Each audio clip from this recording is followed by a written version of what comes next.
Alors, dans cet exercice, à la première question, on nous demande de mettre grand Z, donc celui-là, sous la forme algébrique.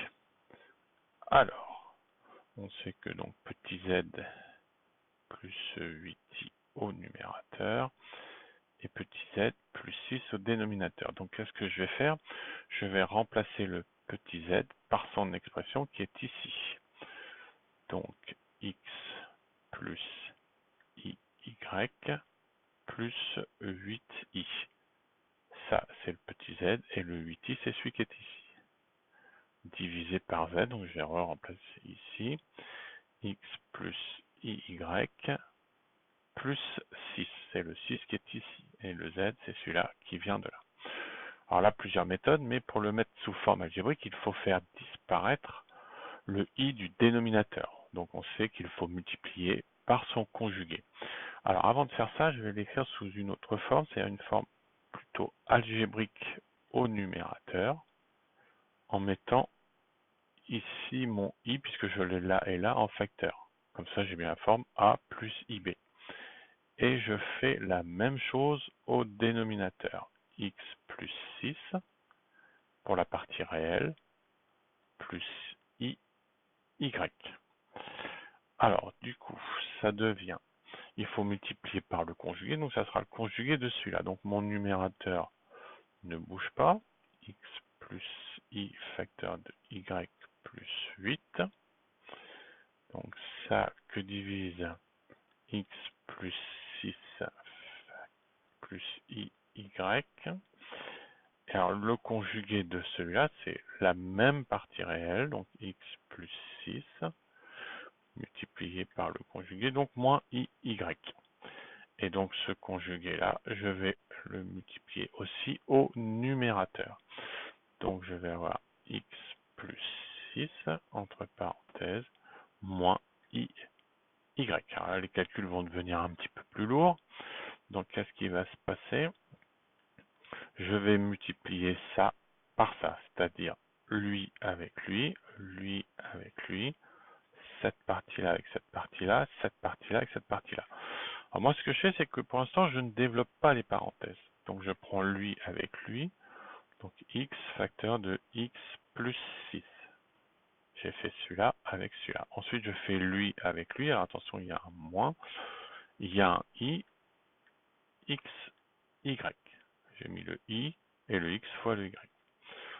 Ensuite, ça va être un plus, puisque j'ai un plus et un plus. J'ai un i, facteur de y plus 8, facteur de x plus 6. Celui-là fois celui-là et le i. Alors là, attention, j'ai un moins que multiplier un plus, ça va me faire un moins. Mais comme j'ai un i fois un i, ça va me faire un i carré, ce qui me donnera un moins, donc ça fera un plus. J'ai plus de i et je vais avoir y, facteur de y plus 8.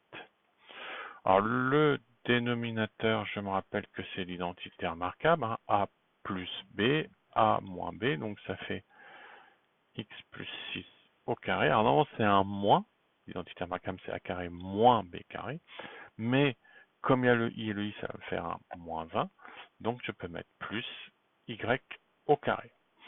Une fois que je suis là, moi j'ai pour habitude donc de mettre mes parties réelles ensemble, donc elles sont là et là. Alors ça va me faire x facteur de x plus 6, plus le y facteur de y plus 8, et là je mets mon i en facteur pour avoir la partie imaginaire. Alors je vais avoir ça et ça. Alors je vais commencer par écrire celui-là. Alors pourquoi? Parce que il est positif en fait. Mais bon, c'est pas une obligation, donc je vais mettre y plus 8, facteur de x plus 6. Et ensuite, je vais mettre celui-là, et comme j'ai un moins xy. Voilà. Et ça que divise x plus 6 au carré plus y au carré. Alors là, bon, je pourrais envisager d'ailleurs, si j'avais lu l'exercice, puisque derrière on va me demander de trouver un ensemble de points, j'aurais pu envisager de m'arrêter là. même si c'est pas tout à fait la forme la plus développée possible, puisque je peux développer ici et développer ici. Mais quand je le regarde, là, ça va rien me donner, puisque j'aurai que des x là et des y. Il va y avoir aucune simplification. Il va juste en avoir une ici. Quand je vais développer le x, y là, il va pouvoir s'annuler avec celui-là. Donc, bon, je vais quand même me lancer dedans. Donc, bon, alors allons-y. Je vais faire un x carré plus 6x, plus là ici un y carré plus un 8y, et je garde ici ma partie imaginaire, donc celui-là, xy, celui-là avec celui-là, donc plus 6y, celui-là avec celui-là, plus 8x, plus celui-là, 6 fois 8, 48. Et là, je me retrouve avec moins xy. Et là, hop, pour l'instant, je ne le réécris pas, je sais que c'est le même que là. Ensuite, qu'est-ce qui va se passer? Là, je peux rien faire, puisqu'ils sont tous un petit peu différents. X carré plus 6x plus y carré plus 8y. Et là, par contre, c'est ici que j'avais une petite simplification. Vous voyez, c'est celui-là qui se simplifie avec celui-là. Ce qui va me donner 6y plus 8x plus 48. Et ça, que divise.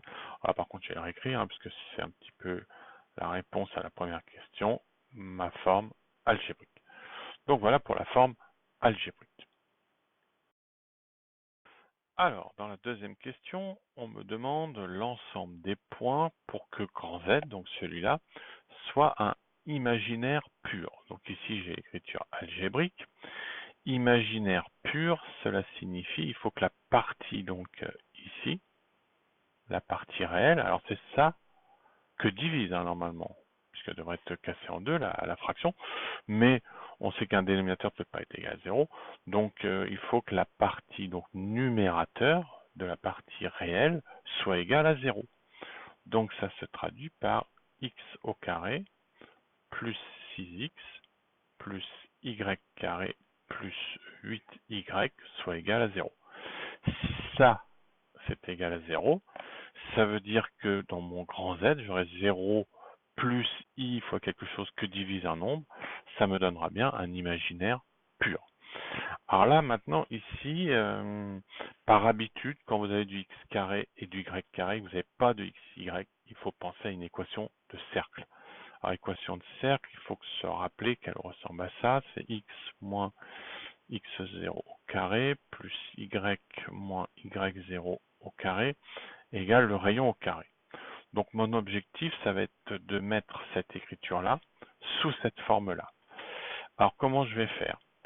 Dans x carré plus 6x, en fait, x carré plus 6x, il faut voir le début d'une identité remarquable. Vous voyez, c'est comme si vous aviez 2 fois 3x. Et comme vous avez 2 fois 3x, ça veut dire que ça, c'est le b. Donc si vous voulez, ça veut dire que ça, c'est comme si j'avais x plus 3 au carré.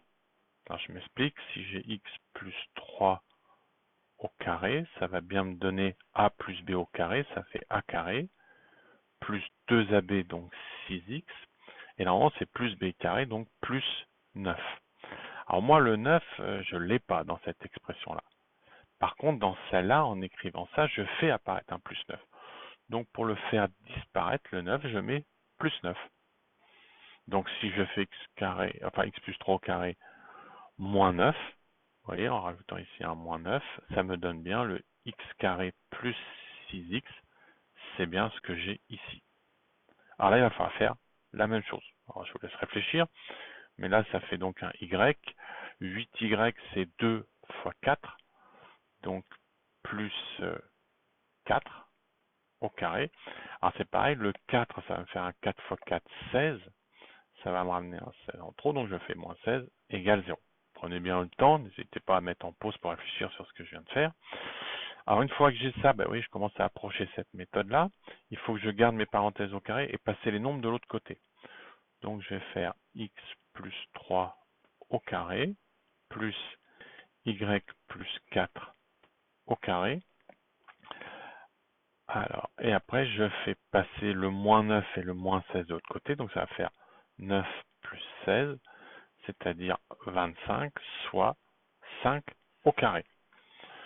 Donc, à partir de ça, je peux en déduire que ça, c'est mon x0. Alors, attention, il faudra que ça soit un moins. x0 qui sera égal à moins 3. Ça, c'est mon y0. Alors, c'est pareil, il faudra que ça soit égal à moins 4. Donc, ça voudra dire que j'ai un cercle de centre. Alors, je pourrais le faire comme ça, cercle de centre oméga. Alors, ses coordonnées, c'est le x0, moins 3 et moins 4. Et son rayon, grand R, donc qui est là, c'est 5 au carré, donc c'est 5.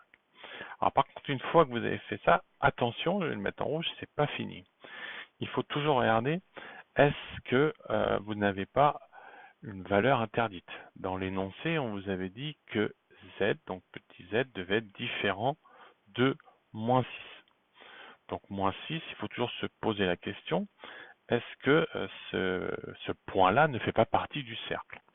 Donc si je le remplace ici, dans cette expression, moins 6 plus 3, ça va me faire 3. Enfin, moins 3 au carré, ça va donc me faire un 9, plus 4, puisque 0, ça fera 0 plus 4, ça va me faire 16, et ça fait bien 25. Donc, qu'est-ce que j'en déduis? J'en déduis que le point de coordonnées moins 6, 0, il appartient à ce cercle. Or, on m'a dit que z devait être différent de moins 6. Donc, moins 6, ses coordonnées, c'est moins 6, 0. Donc, qu'est-ce que je rajoute? Je rajoute l'ensemble des points, donc pour que z soit un imaginaire pur, c'est le cercle de centre moins 3, moins 4, de rayon 5, et privé du point moins 6, 0. Voilà l'ensemble des points.